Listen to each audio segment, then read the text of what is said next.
Today, I want to jam on the liberation current and the manifestation or the creation current. So often we think about Kundalini energy, Shakti, prana, right? This energy as being a rising, ascending energy, right? It ascends through the system. There is also a descending current that sometimes we're not so aware of within the framework, right? So there's an ascending and a descending. The ascending is a liberation current when we are liberating from conditioning, we're liberating from illusion, we're liberating from all the things that bind, we're liberating from the limited sense of self, right?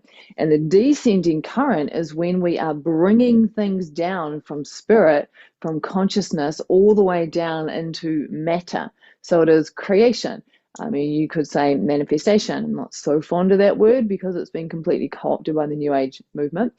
But in essence, these are the two currents that are always, always, always happening. And the body of work that I offer works with both of these currents. Both of them are just as important as each other, right? So this is one of the things that makes tantric yoga, a it makes it different from other spiritual approaches, is that the goals or the fruits of the practice is not just liberation or awakening, right? But also the enjoyment of material existence, material life, which is the ability, the being able to, having the capacity to be really clear on what one wants to experience and bring it through into matter, right? Which is super important. It's like if you have a dream, can you make it happen? A good example of this is I decided I wanted to write a book in like 2011 or 2012. And so I'm going to manifest a book, create a book. This is the liberation current. So, first of all, there is connecting to universal consciousness. There's opening up and going, what wants to be born through me? What book wants to be written? And at that stage, I was getting asked a lot of questions around how do you maintain a daily home yoga practice, particularly as you have a toddler, you're a single parent, you're running a business, but you show up for practice every day. How do you do that? And I was like, I'm listening, I'm opening to universal consciousness, and this is what I'm hearing in the collective field.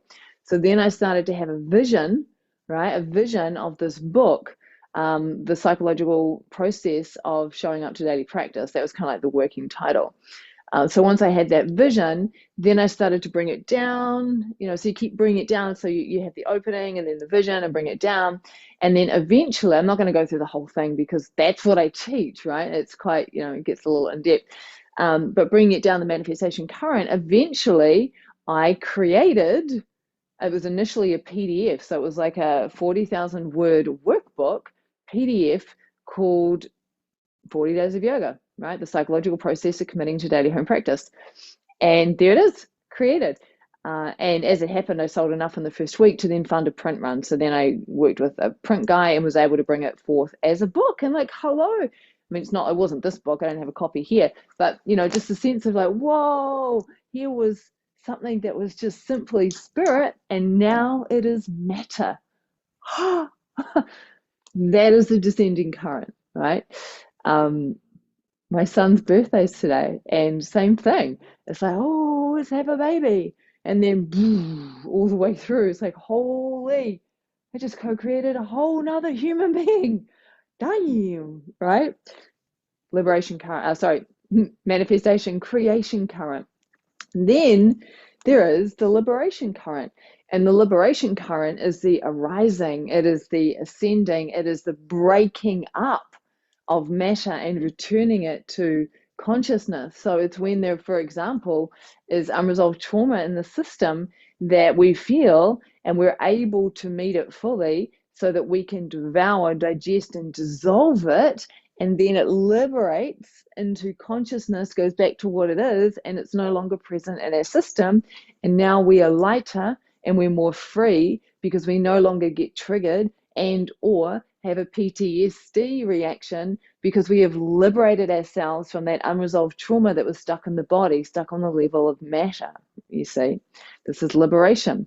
And that liberation current, yes, it can work with the physical body, can also work with the energy body and the mental emotional body, right? So it's on many different levels. So physical is the most dense, mental emotional is less dense, energy body is even more subtle, right? But they're still all forms. Energy body is no longer a form of matter, but mental, emotional, I'm not 100% sure the definition of that, but they go from the most gross down, right? And so we're liberating these things. So when we begin to master liberation, we're able to constantly free ourselves from conditioning and become a more expanded, free, joyous, realized being, right? And also when we're able to master the manifestation current and start to bring things down into physical matter, then we, oh my God, like that's, then we can like create, then we can build the world. Like if I start to open up to universal consciousness and I start to have a vision of a world where people feel seen, heard, loved, and cared for in their local communities, right? And I begin to see that, and then all these other things start to happen. This is where it begins, right? The visualization process, and then it comes all the way down, and then we start to experience that, and our communities become so much more able to care for us and all of the things that happen as a result. Like, how incredible would that be? How incredible would that be? So mastering the creation channel is just as important as mastering the liberation channel. And these two things weave together, right? Boga and Moksha. Boga, being able to be successful in the material realms, and Moksha, liberating and awakening from the illusion, the delusion of what one thinks one is. And in essence, this is the body of work that I bring through, is these two things, the liberation and the creation. So I just wanted to speak into that. If you're curious to know what I'm currently offering, just message me, leave a comment, whatever. I mean, the thing with YouTube videos is they're not very timely. Like, I do have the Alchemy of Liberation coming up in Auckland, New Zealand at the end of March. Yeah, and it's like January now. So who knows, if you see this in the next 2 months and you're in Auckland, in New Zealand, or potentially anywhere in the world, hell, you can just fly in. You can just fly in. You can just fly in. Okay, I'm getting slightly distracted because Zoom is flashing things up as I'm recording. So I'm just aware of that distraction coming through. Just seeing if there's anything else that I want to share right now around these two currents, the ascending current and the descending current.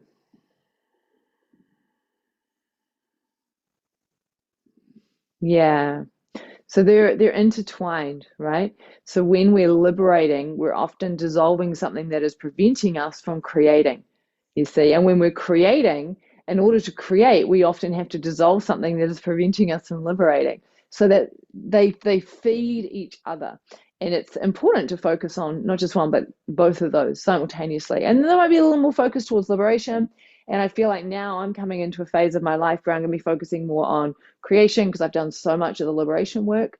And we move back and forth as needed between liberation and creation, creation and liberation, the entwinement of these two things.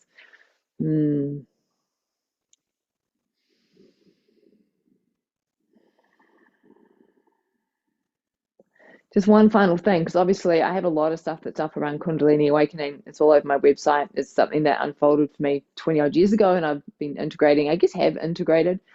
The liberation process is an invitation into a more expanded sense of being, but it can be incredibly destructive, particularly when it first kicks in, and we can have a lot of fear, we can have a lot of attachment.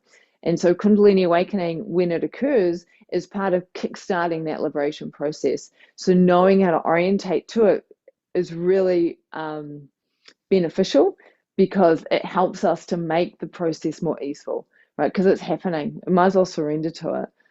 Might as well. It's already happening. And there's a point where liberation simply becomes the primary orientation to reality, whereby whatever's unfolding is known, is seen, perceived as a blessing from the goddess. Like, everything is ultimately happening for our liberation.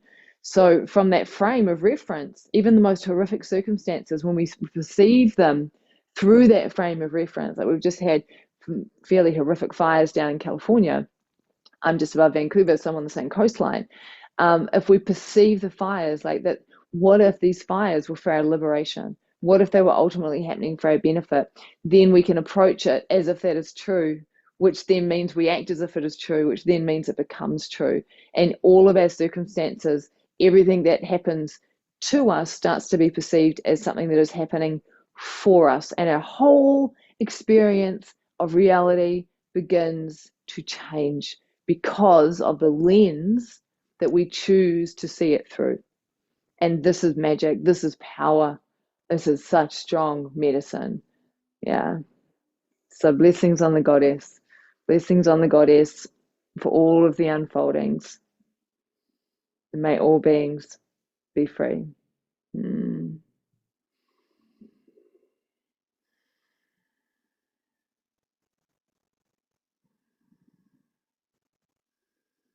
Mm.